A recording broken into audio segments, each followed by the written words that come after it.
And so I take the intake, and I am going to assign her, the mom, to one of my counselors. And I promise you, by the time we're done, I will get a text from Faith. Take that time off to spend with family before I dig my heels in late July, early August with the college process. Webinars and tutorial videos. Again, I'm grabbing different pieces of information from them. The meetings and the applications, this links to different meetings that I've had with each student, and I'll kind of go into that.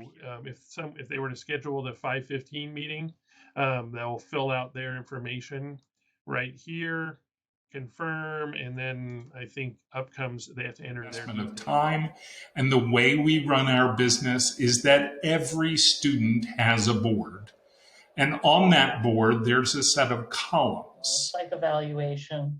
And because the form is HIPAA compliant, all of this is confidential and secure, which I think is really important.